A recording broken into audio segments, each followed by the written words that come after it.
पुरणपोळीसारखी टम्म फुगलेली आणि अगदी काठोकाठ सारण भरलेली तिळगुळाची पोळी कशी करायची याची रेसिपी मी आज तुम्हाला दाखवणार आहे।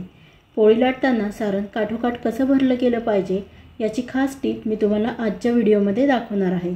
तर चला रेसिपीला सुरुवात करूया। पण त्याआधी जर तुम्ही चॅनलला सबस्क्राइब केलं नसेल तर लगेचच सबस्क्राइब करा, बेल आयकॉनला क्लिक करा, म्हणजे नवीन व्हिडिओचं नोटिफिकेशन तुमच्यापर्यंत सगळ्यात आधी पोहोचेल। तर चला सुरुवात करूया। तिळगुळ पोळी करण्यासाठी आपल्याला इथे 1 वाटी इतके शेंगदाणे घ्यायचे आहे। शेंगदाणे छान भाजून घ्यायचे आहे। आवडत असेल तर साल काढून घ्या, नाही तर तुम्ही तसेच शेंगदाणे वापरले तरीही चालेल। यानंतर आपण आता 2 वाट्या तीळ घ्यायची आहे। तीळ इथे मी गावरान तीळ घेत आहे। व्हाईट कलरची म्हणजे पांढऱ्या रंगाची तीळ घेत नाही आहे, थोडीशी लालसर रंगाची ही तीळ घेत आहे। छान भाजून घ्यायची। या गावरान तीळला जास्त छान चव असते असं मला वाटतं। तर छान असं तडकेपर्यंत आपण भाजून घ्यायचं आहे। बघा असा आवाज येतो। तर तीळ ही आपले भाजून झालेली आहे। तर आता यामध्ये आपण 2 चमचे म्हणजे अर्धी वाटी आपण इथे बेसन पीठ घालणार आहोत। बेसन पीठ भाजताना यामध्ये 1 चमचाभर आपण तूप घालणार आहोत। त्यामुळे काय होणार आहे, आपली पोळी अगदी खुसखुशीत आणि खमंग लागणार आहे। तर इथं माझं बेसन सुद्धा भाजून झाले आहे। शेंगदाणे भाजलेले होते, थोडेसे साल मी काढून घेतले व मिक्सरला थोडंफार बारीक करून घेतलं आहे।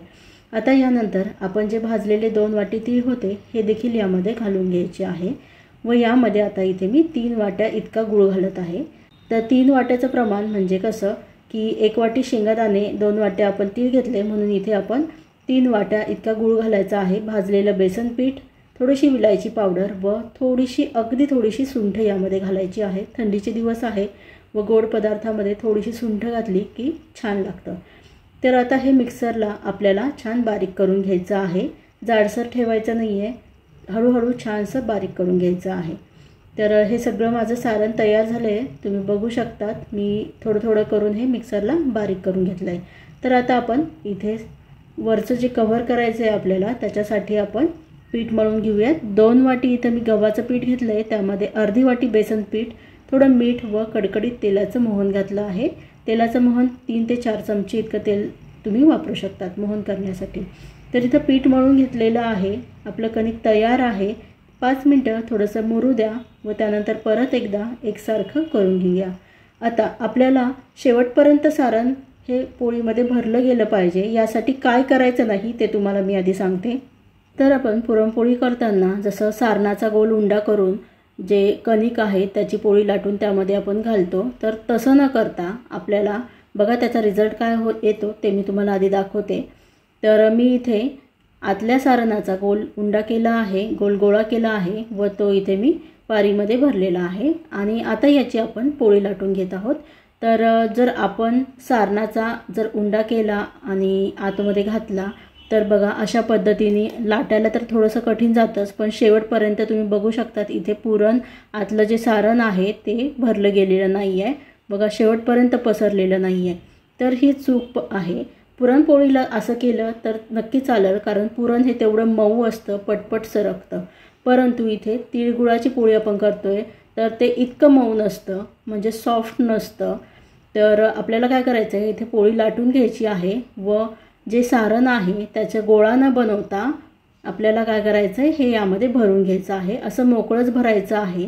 याने काय होणार, जेव्हा आपण पोळी लाटतो तेव्हा हे आतलं सारण पटपट छान असं आतमध्ये पोळी लाटताना सरकतं, अगदी शेवटपर्यंत काठोकाठ सारण पसरतं।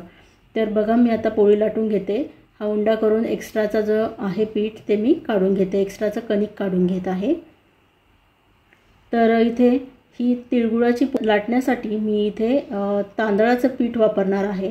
का तर तांदळाच्या पिठामुळे पोळी लाटताना छान पटपट सरकते, लवकर पोळी लाटून होते आणि छान अशी बघा अशा पद्धतीने मी इथे पोळी लाटून घेत आहे। आता इथे तुम्ही बघू शकता, बघा इथे सारण कसं शेवटपर्यंत अगदी भरलं गेलेलं आहे। लगेच तुमच्या लक्षात येईल फरक, आपल्या आधीच्या पोळीचा आणि आताच्या पोळीचा फरक।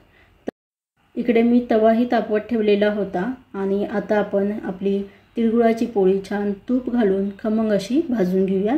रिझल्ट तुम्ही बघू शकतात की किती छान टम्म अशी फुगलेली आपली पोळी तयार झालेली आहे।